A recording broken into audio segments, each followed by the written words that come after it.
Baik, bismillahirrahmanirrahim. Assalamualaikum warahmatullahi wabarakatuh. Anak-anak kelas 3 semuanya, apa kabarnya? Semoga kalian selalu sehat dan dalam lindungan Allah Subhanahu wa taala ya. Amin. Hari ini kita lanjutkan pembelajarannya di tema 2, subtema 2, pembelajaran kelima dan pembelajaran yang keenam. Mari kita simak sama-sama videonya sampai habis ya anak-anak, agar kita sama-sama belajar dari video ini. Baik, kita mulai anak-anak. Anak-anak pernah bertemu dengan domba? Tahu bagaimana bentuk domba? Ya, bagus. Domba adalah hewan yang masih satu keluarga dengan kambing ya. Bentuknya mirip dengan kambing. Ya benar, kakinya sama-sama 4 bentuknya. Mirip dengan kambing namun punya bulu yang tebal.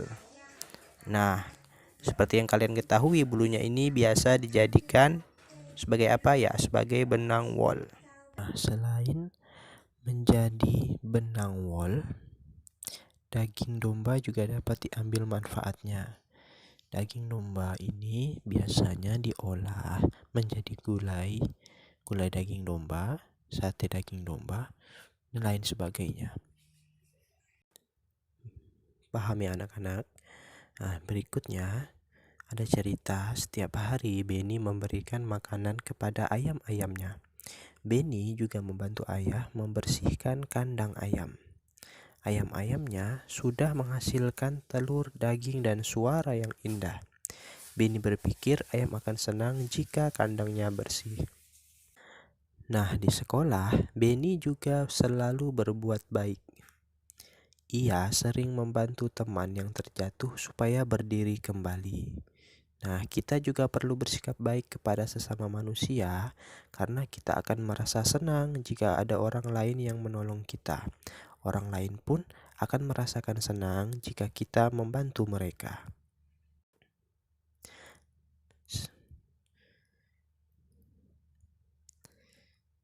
Selain itu, bersikap baik kepada sesama manusia adalah bentuk pengamalan Pancasila juga.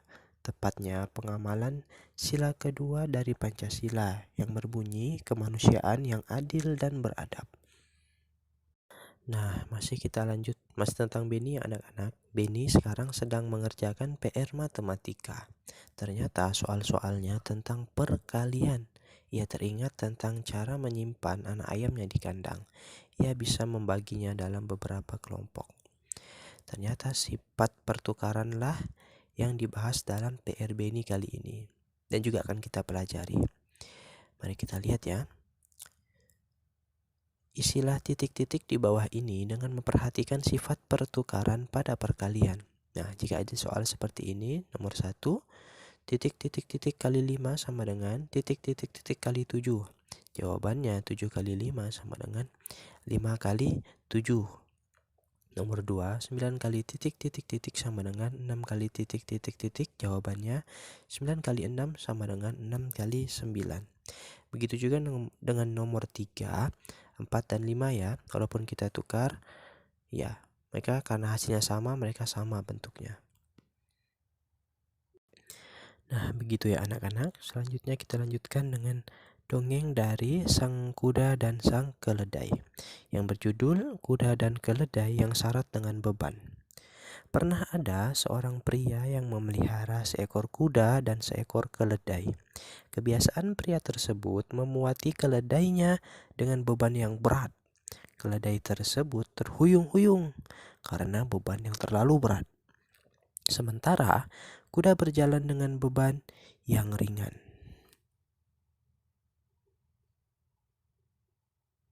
Jadi ada cerita ya, sang kuda dan sang keledai, di mana ada 3 di situ. Tokohnya ada kuda, keledai, dan majikannya. Itu seorang pria sih majikannya ya. Kita lanjutkan ceritanya.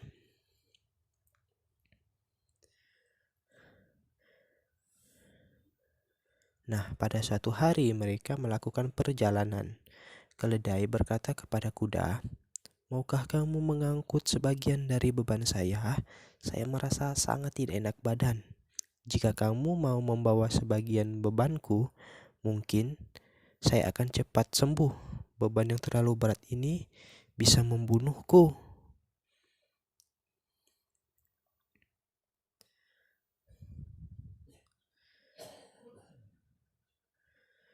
Kuda hanya menendang-nendangkan kakinya.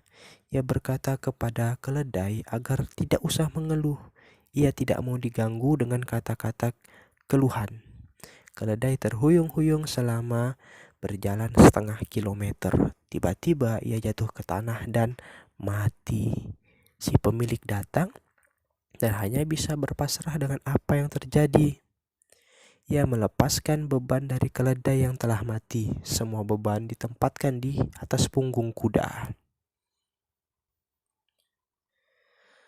Aduh, keluh kuda saat ia merasakan beban berat. Beban bertambah dengan berat tubuh keledai yang telah mati. Sekarang saya mendapatkan ganjaran karena sifat saya yang jelek. Saya menolak menanggung sebagian beban keledai. Sekarang saya harus membawa seluruh beban, ditambah dengan berat tubuh teman saya yang malang ini.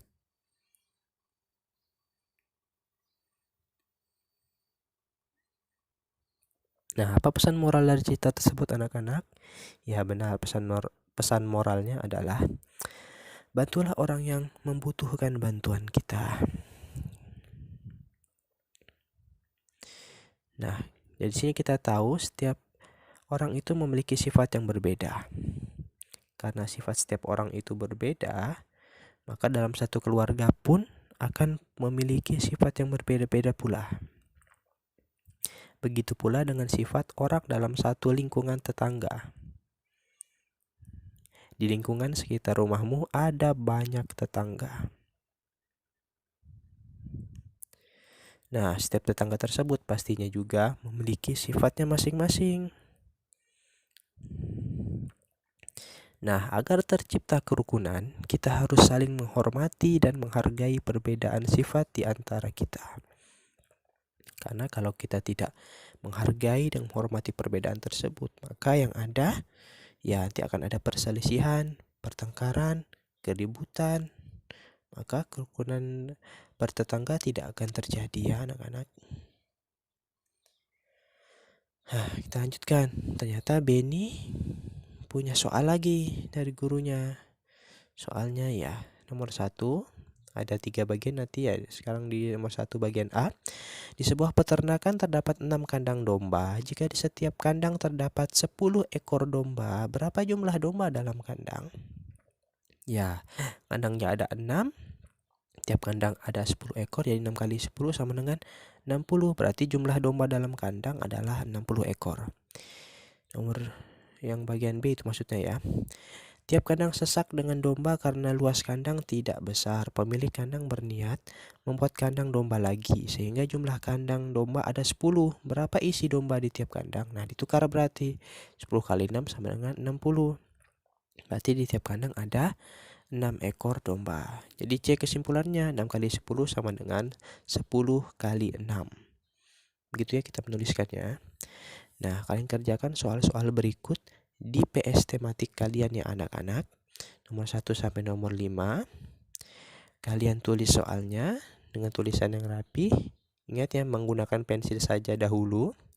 Karena kalau ada kesalahan, kalian bisa langsung hapus dengan bersih dan bisa langsung kalian perbaiki. Jangan lupa mengerjakannya. Berdoa ya anak-anak. Terima kasih, selamat belajar. Wassalamualaikum warahmatullahi wabarakatuh.